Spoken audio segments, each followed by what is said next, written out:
संस्करणों के जितने भी एडिटर्स हैं उन सब का, और प्रदेश के हमारे इंडस्ट्री से जुड़े हुए सभी उद्यमियों और उनके संगठनों के पदाधिकारियों का मैं हृदय से अभिनंदन करता हूं। लेकिन अभी भी हमारे सामने निवासी या प्रवासी दोनों प्रकार के कामगार, श्रमिक, यूथ जो भी हैं, इन सभी लोगों को व्यवस्थित रोजगार और सेवा योजन के साथ जोड़ने की एक बड़ी कार्रवाई भी एक चैलेंज के रूप में हमारे सामने है और इस पर हम लोग एक साथ कार्य कर रहे हैं। स्वाभाविक रूप से जब रोजगार और सेवा योजन की मैं बात करता हूं तो जो सबसे बड़ा पैकेज इस समय पीएम पैकेज में मिला है वह सूक्ष्म लघु मध्यम उद्यम के क्षेत्र में कार्य करने वाले उद्यमियों की सहायता के लिए मिला है और इसमें अपार संभावनाएं, कम पूंजी में ज्यादा रोजगार, कम पूंजी में सुरक्षित रोजगार और अधिक से अधिक लोगों को समायोजन करने की संभावना, ये सारी चीजें हैं। और मुझे हमें तो इस पूरी लड़ाई में देखने को मिला कि एमएसएमई सेक्टर ने हम लोगों को बहुत पॉजिटिव रिस्पांस भी दिया कि वह हर एक स्तर पर लोगों को, नौजवानों को अपने यहाँ समायोजन करने, रोजगार देने और उसके माध्यम से फिर उनको भविष्य के प्रति एक सुनहरा मंच उपलब्ध कराने के लिए एमएसएमई सेक्टर ने बहुत सकारात्मक सहयोग हमें उपलब्ध कराया। मुझे विश्वास है कि जो जिस दिशा में कार्य प्रारंभ हुआ है, चाहे वह एमएसएमई सेक्टर का हो, स्ट्रीट वेंडर का हो या फिर अन्य जितने भी इस प्रकार के कार्यक्रम आज भारत सरकार के पीएम पैकेज के माध्यम से चल रहे हैं, निश्चित ही इसके सार्थक परिणाम आएंगे और कोरोना के खिलाफ देश की लड़ाई में न केवल सफलता प्राप्त होगी अपितु हम लोग इसको एक अवसर के रूप में देखते हैं और इस अवसर का लाभ हम प्रदेश के नवनिर्माण में भी इसका लाभ लेने में सफल होंगे। मैं धन्यवाद दूंगा। धन्यवाद। आईआईए के चेयरमैन पंकज कुमार जी हमारे साथ। पंकज जी।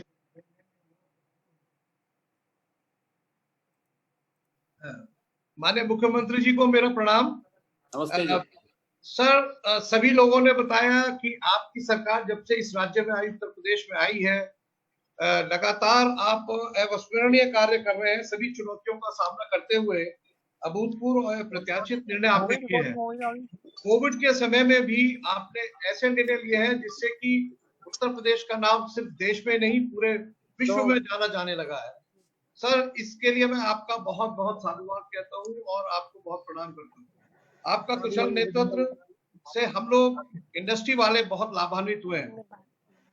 मेरा सिर्फ ये कहना है सर, जैसा आपने अपने उद्बोधन में बताया कि संभावनाएं बहुत है, बाहर से विदेशों से भी कुछ यूनिट्स यहाँ आने के लिए तत्पर हैं और हम उसकी तरफ आशा से देख रहे हैं कि कब वो आए। शुरुआत हो चुकी है।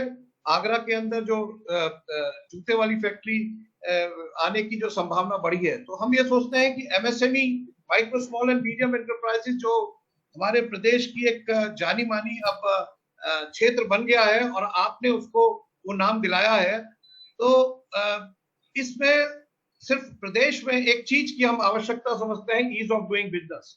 सर, माननीय प्रधानमंत्री जी ने भी इसके ऊपर काफी एडवोकेसी की है और आपकी तरफ से भी इसके ऊपर लगातार कार्य किया जा रहा है, लेकिन प्रभावी ढंग से उसका आज भी संचालन नहीं हो पा रहा। ऊंचे स्तर पर तो अपर लेवल पे तो ये काम अच्छी तरह से हो रहा है, लेकिन लोअर स्तर पर इसमें हमें बहुत कार्य करने की आवश्यकता है। मेरा सुझाव है सर कि इसकी लगातार मॉनिटरिंग हो और मॉनिटरिंग के साथ साथ इनकी एक ऐसी व्यवस्था बने जिसमें कि आप भी महीने में एक बार हम सब उद्यमी संगठनों के साथ 1 घंटे के लिए सिर्फ इस बारे में हमसे अब फीडबैक ले सकें, तो आपको जमीनी हकीकत के बारे में पता लगता रहेगा। क्योंकि सर, जो बाहर से लोग आ रहे हैं उन लोगों को बहुत परेशानियां का सामना करना पड़ता है और स्थानीय लोग भी जो नया उद्यम लगाना चाहते हैं तो वो उन।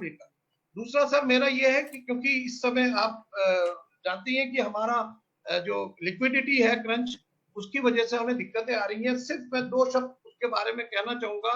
एक तो हमारा पेमेंट जो पीएसयूज में और सरकारी संस्थाओं में अटका हुआ है, लगभग 250 से 300 यूनिट अगर जो उन लोगों को वो पैसा मिलता है तो उन्हें किसी भी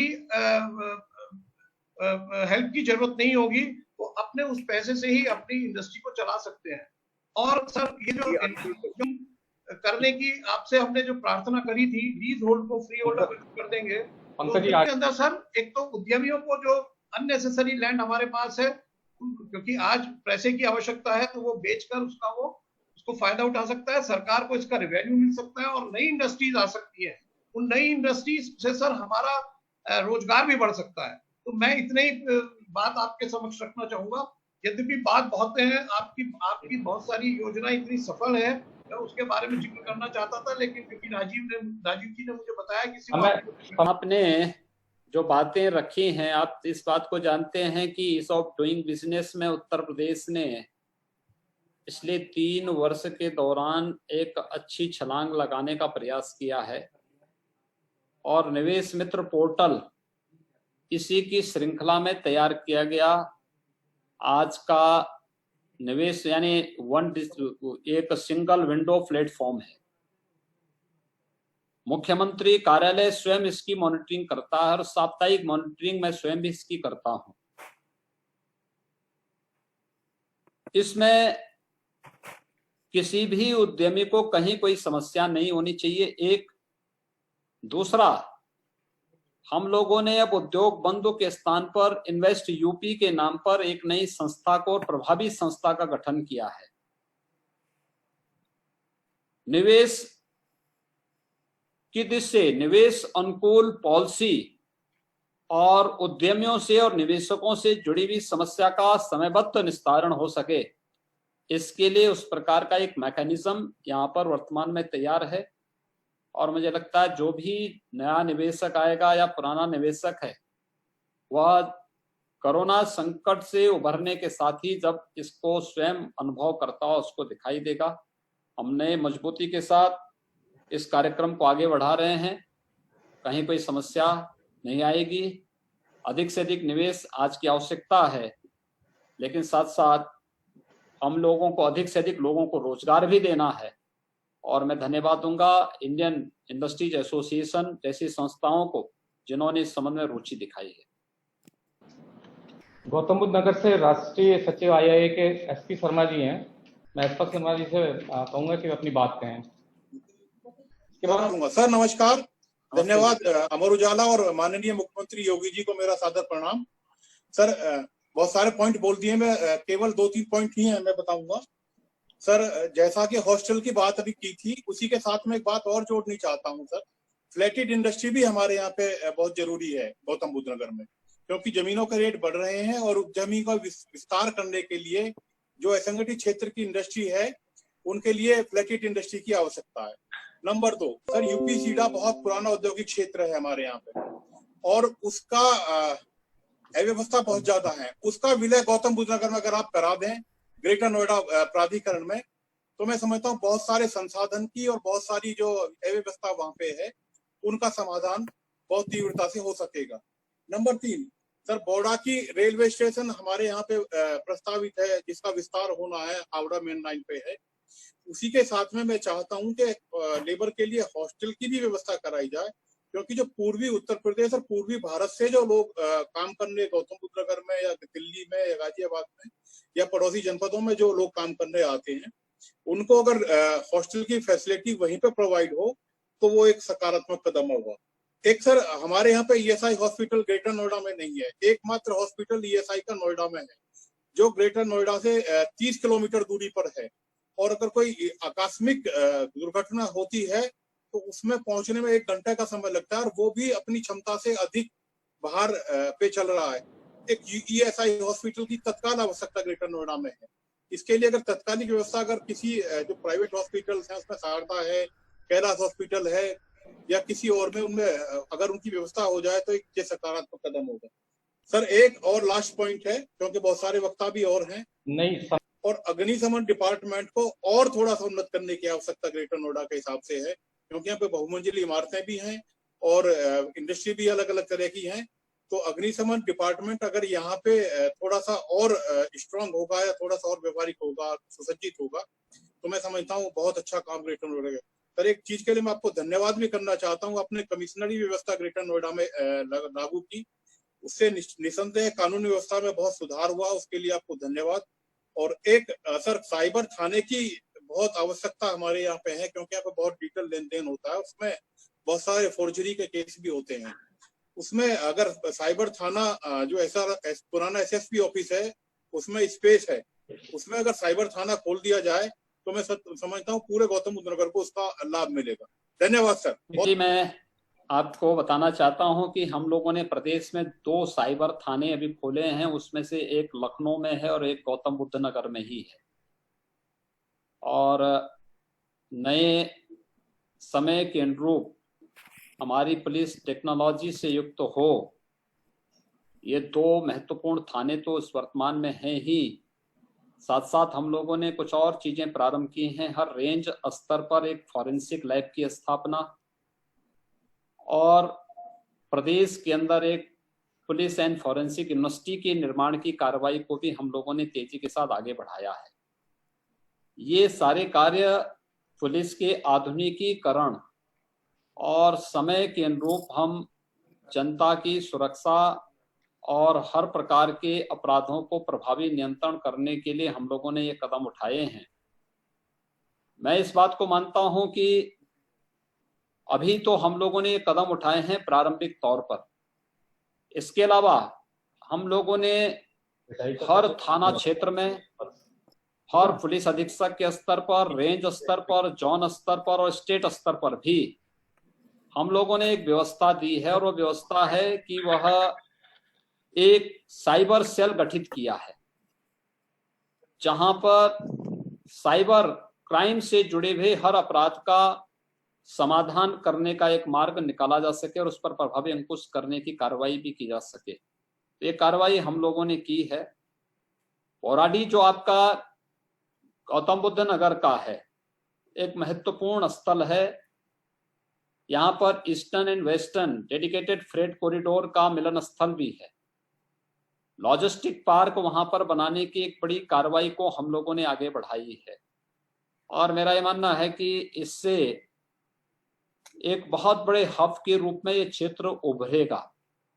और मैंने जो पहले कहा कि कामगार और श्रमिकों के लिए हम लोग एक बहुत बड़े कार्यक्रम को आगे बढ़ा रहे हैं, खासतौर पर उनके व्यवस्थित सामाजिक और आर्थिक सुरक्षा की दृष्टि से, चाहे वह उनके हॉस्टल का मामला हो, चाहे वह उनके सुरक्षा के लिए बीमा की कवरेज के मामले हो, इन सभी को सरकार बनाने के लिए पूरी प्रतिबद्ध है। और निश्चित ही हम लोग इस कार्यक्रम को संयमबद्ध ढंग से आगे बढ़ा करके उनके हितों को संरक्षण दे करके प्रदेश के उद्योगों को प्रदेश के नवनिर्माण में और देश के नवनिर्माण में उनकी भूमिका को आगे बढ़ा सकेंगे। वुडवर्क कार्विंग के लिए पूरी दुनिया में सहारनपुर मशहूर है।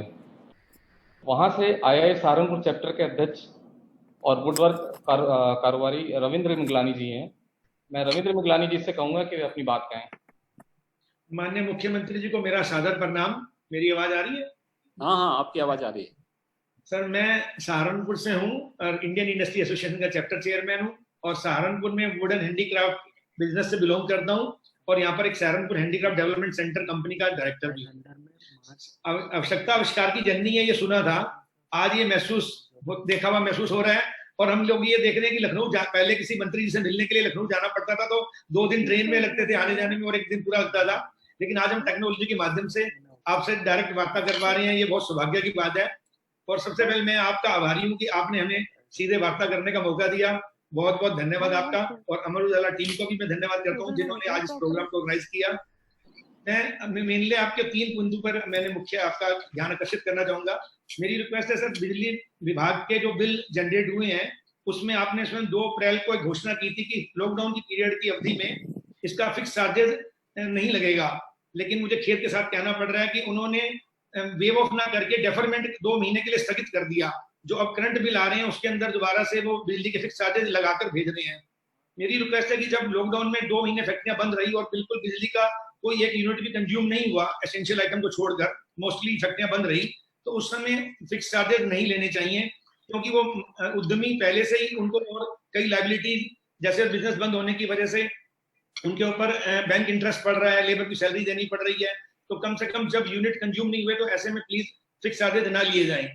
और हमें अभी पेपर से जानकारी मिली है कि पहले जैसे पावर जनरेशन प्लांट से उनको कुछ यूपी गवर्नमेंट को भी कुछ रिलीफ जल्दी खत्म करिए प्लीज। रिलीफ मिला, तो बस वो अगर रिलीफ पास ऑन कंज्यूमर को पास ऑन कर दें तो बड़ी मेहरबानी होगी। कुछ ऐसा स्पष्ट निर्देश ऑर्डर दिए करेंगी तो विभाग इशू कर सके ताकि ये तुरंत लागू हो सके। मेरा एक पहला पॉइंट तो फिक्स चार्जेस को लेकर था। ठीक है।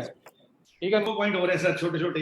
एक बैंक इंटरेस्ट के लिए जो बैंक से जो लोन उठाया हुआ है उस समय बिजनेस बिल्कुल पूरी ट्रांजेक्शन बंद रही है, तो प्लीज वो पैसा स्टक हो गया, उसका यूटिलाइज नहीं हो पाया, तो इसलिए वो इंटरेस्ट भी अगर वेव ऑफ हो सके तो बहुत अच्छी बात है, नहीं तो रेट ऑफ इंटरेस्ट कम हो जाए।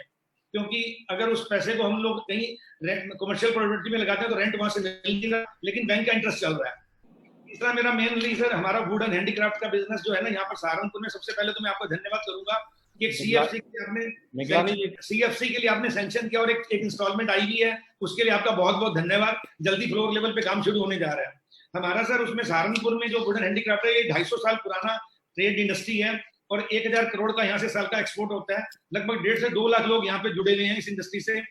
और इसमें मेन प्रॉब्लम यह है कि इंडस्ट्री सारा यूरोप और यूएस से एक्सपोर्ट होता है, वहां पर डिस्टर्ब होने की वजह से मार्केट पूरी कोई कंफर्टेबल नहीं है। मार्केट 80-90% ऑर्डर कैंसिल हो चुके हैं और लोग बड़े वरीड हैं कि इसका फ्यूचर क्या होगा।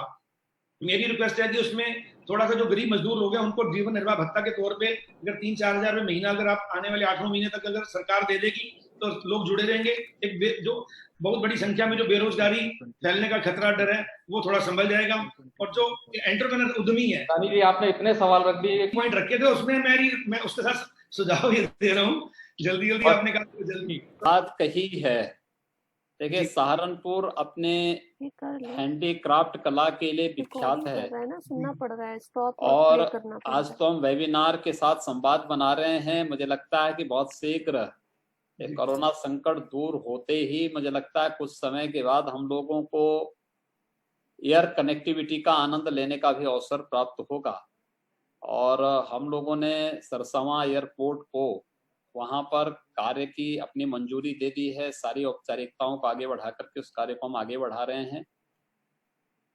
इंडस्ट्री के फिक्स चार्ज को लेकर के हम लोगों ने उसको अभी तो डिफर किया है, आगे हम उस पर चर्चा कर रहे हैं और हमारा पूरा प्रयास होगा कि इंडस्ट्रीज को लाभ देने की दिशा में क्या कदम उठाए जा सकते हैं, इस पर अवश्य सरकार विचार करेगी। देखिए बहुत संभावनाएं हैं और उत्तर प्रदेश में तो हम लोगों ने 1 डिस्ट्रिक्ट 1 प्रोडक्ट की दिशा से जब हर जनपद की एक एक प्रोडक्ट को हम लोगों ने चयन किया तो सहारनपुर को हमने हैंडीक्राफ्ट के उसमें ही उसका चयन किया था। और मुझे प्रसन्नता है कि आप लोग खूब मेहनत कर रहे हैं, आगे बढ़ रहे हैं। सरकार भरपूर सहयोग करने को तैयार है, किसी भी प्रकार की कोई समस्या नहीं आने दी जाएगी। ये थोड़ा अप डाउन होता रहता है, इससे जिंदगी नहीं बदला करती है। हमें धैर्य के साथ आगे बढ़ना पड़ेगा, मजबूती के साथ आगे बढ़ना पड़ेगा, नए मार्केट तलाशने पड़ेंगे और एक्सपोर्ट की संभावनाओं को जैसे ही मिलेगा सरकार उसमें भरपूर प्रोत्साहन देने को तैयार है।